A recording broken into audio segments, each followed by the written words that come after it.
Welcome to the Awakened Human Podcast, the place to be for highly progressive yet extremely grounded intuitive guidance, energetic support, metaphysical tools, and higher consciousness for highly successful, ambitious, soul-centered visionaries and leaders like you who want to make a global impact and achieve your highest fulfillment by aligning with your soul's true divine agenda and your role in God's plan of lighted creation, and by utilizing your divine gifts, talents, and abilities from the higher realms.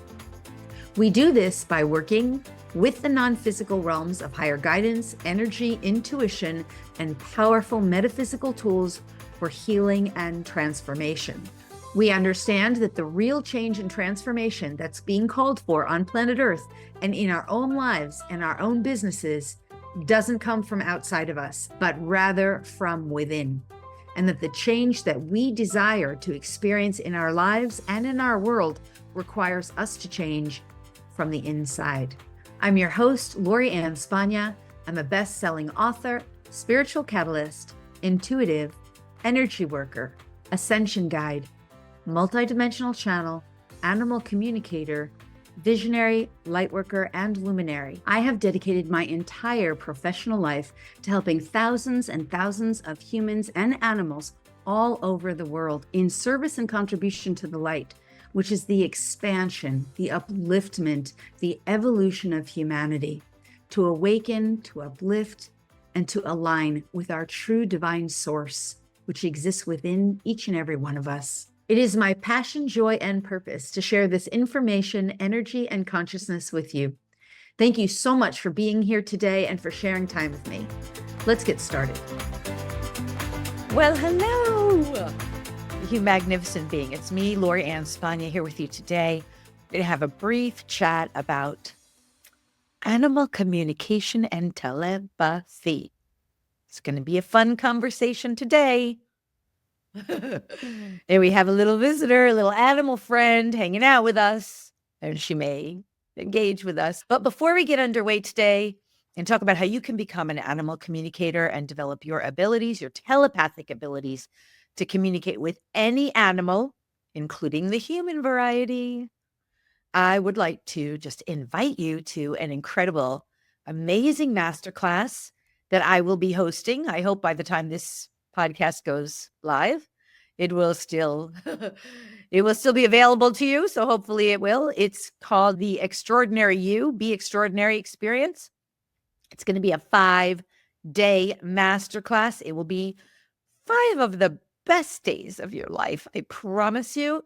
We're going to talk all about opening and accessing your extrasensory, intuitive abilities, your gifts, your talents, and utilizing them in your heart-centered service-based business and in your heart-centered service-based life, because you are certainly a highly ambitious, heart-centered, spiritually based person who truly wants to be of service and make a magnificent contribution in the world. You know you have something fabulous to offer. Of course you do. Of course you do. And even if you don't know what that is or how you might be doing it or offering it, something deep within you is calling you. So those are the kind of people that I work with. Amazing, fabulous, magnificent, extraordinary beings like you. So please join us. It's a 5-day gifted masterclass all about extraordinary you and how to really, really become the extraordinary being that you truly are inside. You truly are the brilliant, spectacular, magnificent being that is within you. And that is the being, the highest self aspect of you that is birthing itself through you in this reality. And that has something so fabulous to offer in the world and to bring forward, to be of service in a heart-centered way. And maybe that might be to help animals. So let's talk about that today. Yeah, if you don't know how to find that, you can always go over to my website, 𝗟𝗯𝗶𝘀.com. It'll be listed on the events page. As long as you're on the newsletter, you'll hear about it. If you're in the newsletter community, you can get on that through the website at 𝗟𝗯𝗶𝘀.com, or join me in the Facebook group. Our private Facebook group is officially titled The Expansion Experience. Yeah, but this is all brand new, so you will love it. I hope you'll join me. All right. With that, let's talk about animal communication and telepathy, because it is such a fun topic, and I love it so much. And I could spend a lot of times I think, wow, if I had just taken the easy road in life, I would have just made myself an animal communicator, because not that it's easy all the time. It's just that I always found it to be, it was one of those gifts I kind of inherited from another lifetime or other lifetimes. I'll tell you a little bit about this. So for those of you who don't know, my earliest desire in life, like I can go back to 7, the age of 7, and going to SeaWorld with my family and saying, that's what I want to do. I want to be of service to animals. I want to help animals. And I remember, my father saying, well, you can't make a living at that. You can't be lucrative at that. And that set me up for quite a ride, right? I had to unpack that. It took me 20 years of misery and pain and suffering on the wrong trajectory, doing work that was not my divine calling, until I finally came back into alignment. And that was the gifts that started coming online first. Well, first it was the ability to communicate with the so-called dead, because it was my brother that kind of activated that in me after his transition. But right away after that, it was like the animals, and they started saying to me, you listen to us and we're going to teach you. We're here to help the humans, right? A lot of you have probably heard that story. It's a little bit longer than the one I just told, but that's basically what happened. And I became a dog trainer very quickly. And I was being trained by a guy who spent 20 years working for the military, training their service animals. And the first few months were just classroom study, and then working with animals in Los Angeles and high kill shelters. And because the way he trained us, we had to do everything on automatic pilot. There's no brain thinking involved in that. And that's when I would hear the animals, and they would just say, listen to me, I'll teach you. Crazy, right? And over time and over years, what I learned, and from doing past life work, which could also be called parallel life, because physics recognizes it as a parallel existence.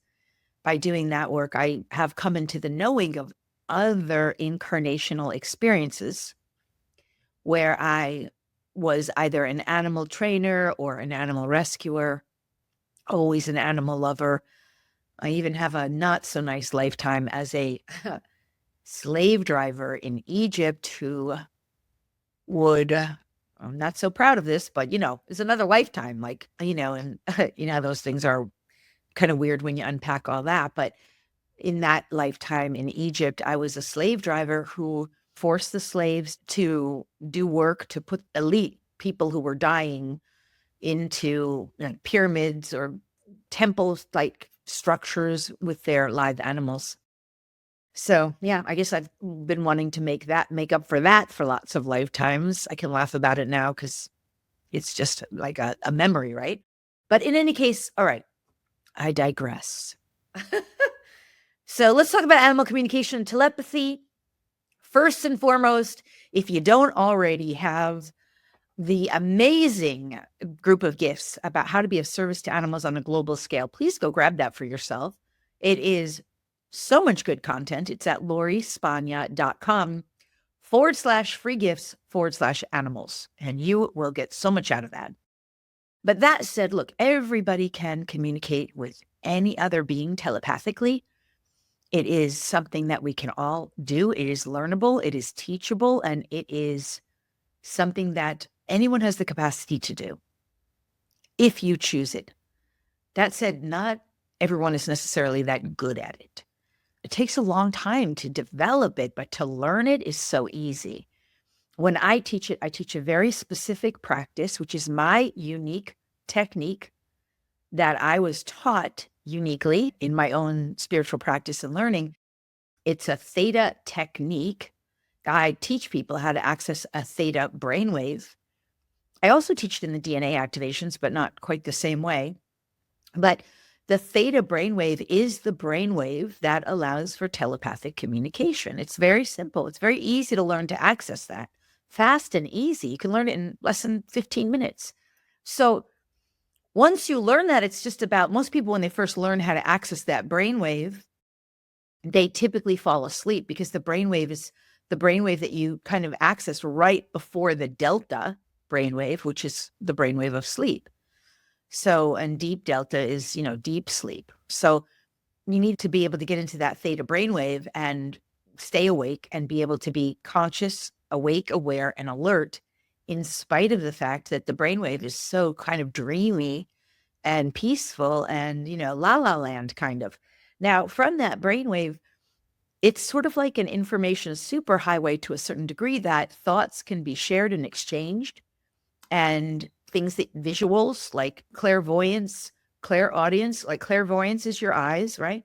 Clairaudience is your ears, your ability to hear. And we're not talking about your physical, we're talking about your extrasensory. Clairgoustience, the ability to taste. Like, it's important to be able to taste something. Like if a dog tasted something that made him sick, and if the dog's or cat is telling you, oh, I ate this thing, it's making me sick, and you taste it and they're telling you that through the communication, that's really helpful information, right?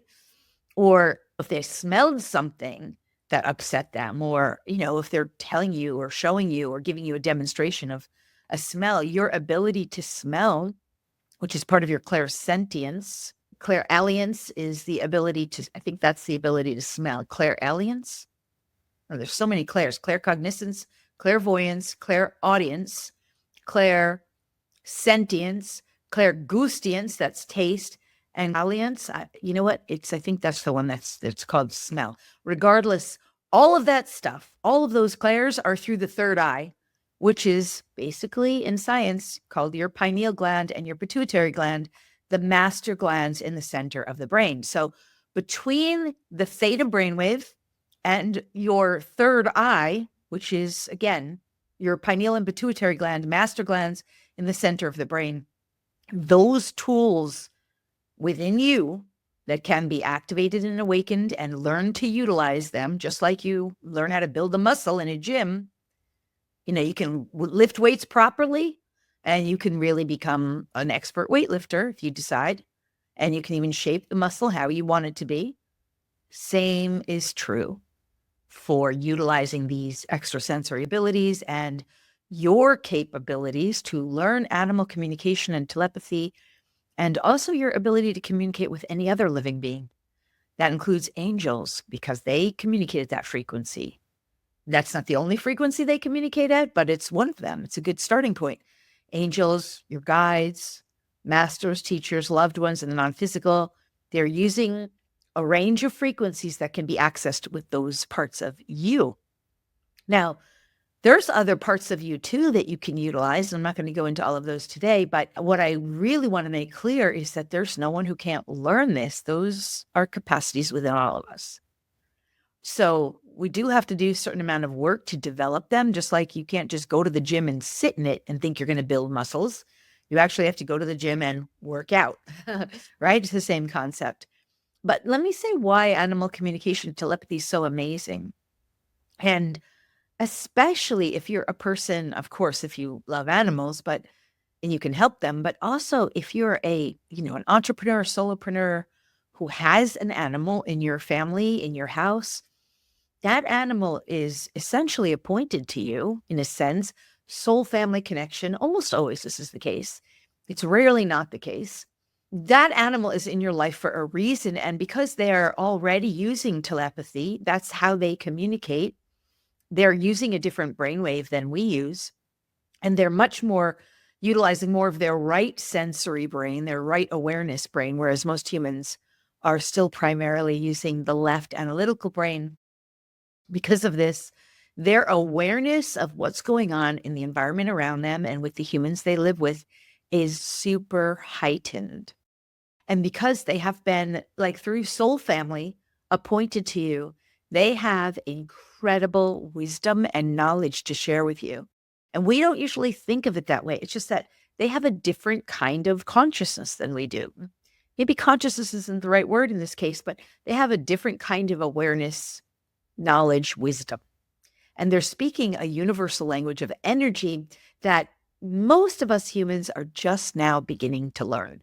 And that's, of course, part of what I'm teaching and part of why I'm here. But overall, because they have this unique energetic perspective, and because they're so empathically sensitive, they feel the energy around them. They sense things that we might not be as aware of. They're picking up on the thoughts that you're thinking. They're not analyzing or judging it. They're just aware of it.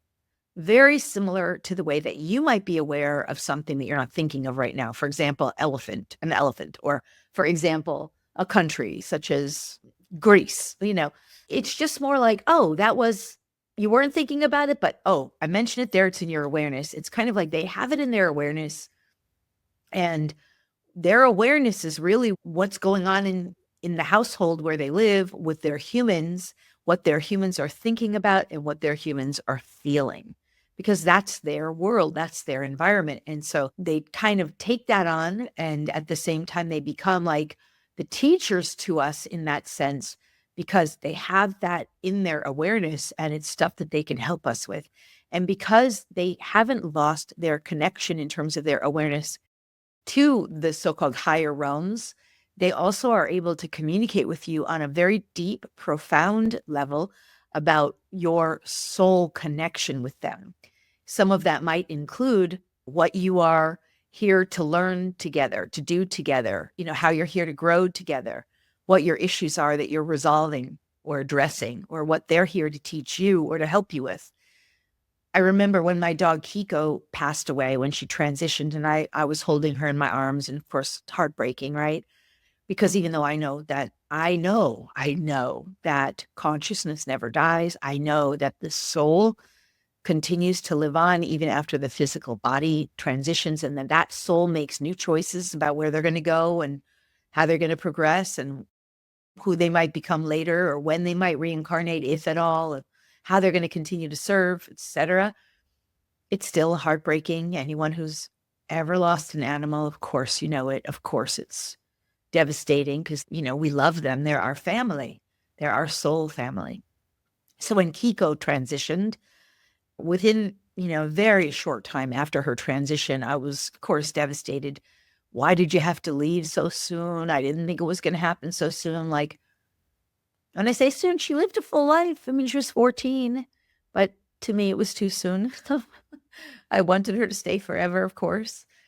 And she said, "Mommy, our work together was done. Our work together was done." And I was like, "What?" Like, I didn't even realize that. What do you mean? And she was like, "Well, we were both afraid of humans. And now neither of us are anymore." And I mean, I didn't even realize that I was helping. I knew I was helping her to release her fear of humans. I didn't understand the mirror reflection of that in my own life. It was so big for me once that happened. It helped me to let her go too. It helped me because I realized the fulfillment of her soul's desire to help me was fulfilled. So there's so much we can learn from them. By the way, if you're looking at this on video, you can see the dog behind me, and she was the dog that came in a year after Kiko transitioned, and this dog came into my life. And I knew after Kiko, because she was like afraid of humans, she lived a lot of her life having a degree of fear about humans, and until the last few years when she just was so much more free and joyful. Like the last few years, she was just a different dog from the dog I got. Well, when I first got her, but anyway, when I got this dog, I remember saying, I'm just ready for a dog that loves every human and is here to love everybody and share joy and love. And for sure, she is like that. She just loves everybody and she is fearless. Fearless, this dog. Well, you would not know it right now, though, because she's also very attuned to my energy. So when I'm being peaceful, working, she's totally comfortable just being at peace, because why? She knows this is the time we're at peace, we're relaxed, all is well.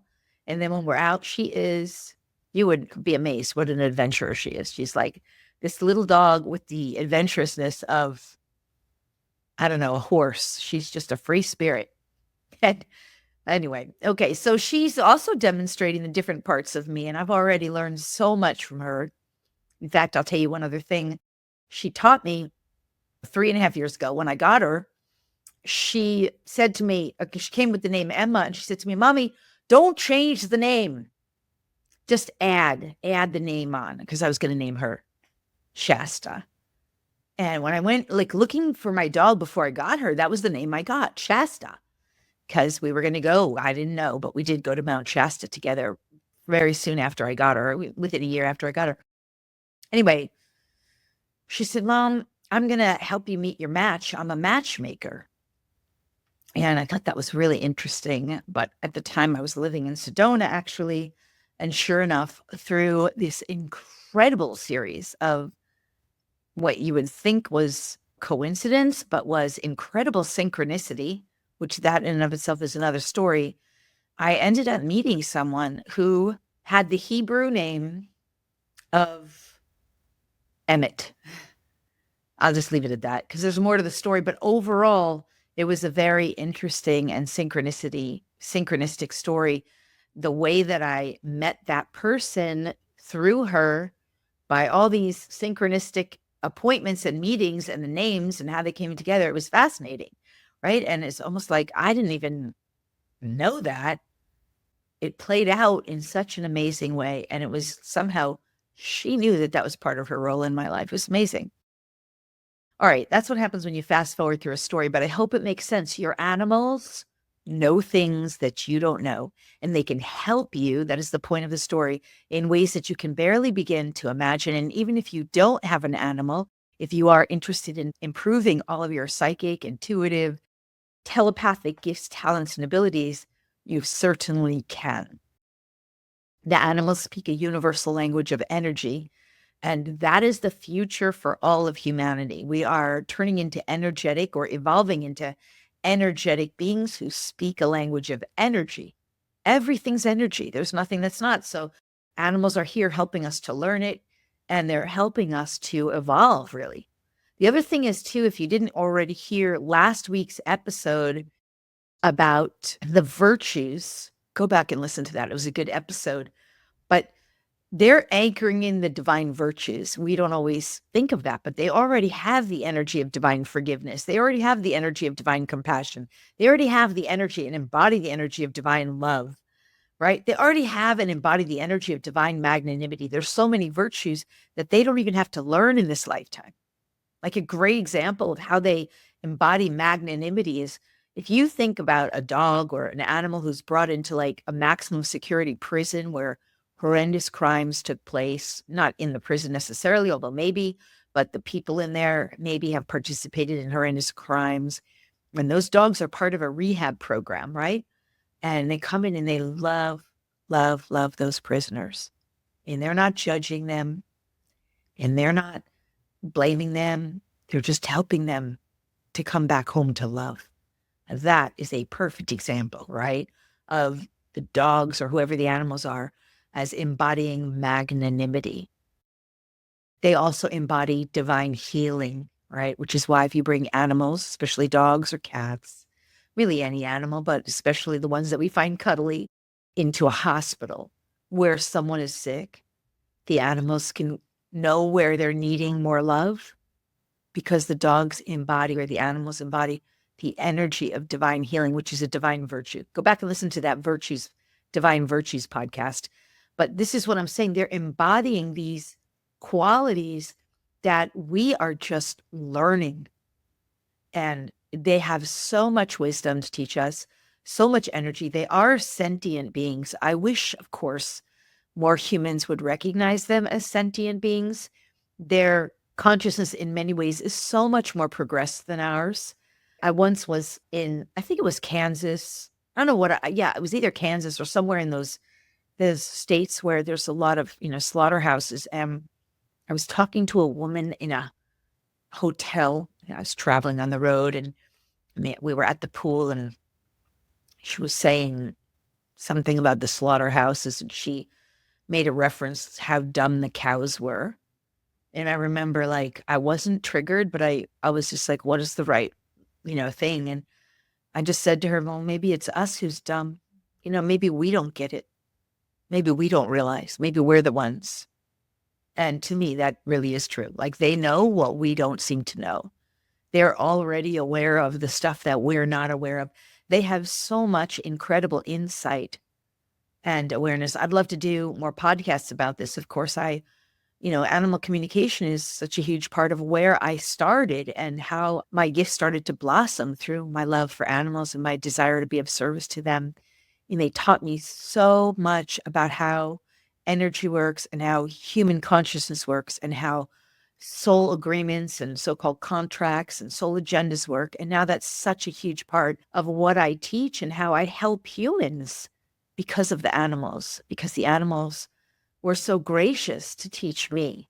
They are sentient beings, of course, and we can learn so much from them, and so much of our capacities can develop by learning from them and allowing them to be our teachers and to learn to communicate with them, to not only use our five senses, but to really use our extrasensory abilities, which again, we can all do.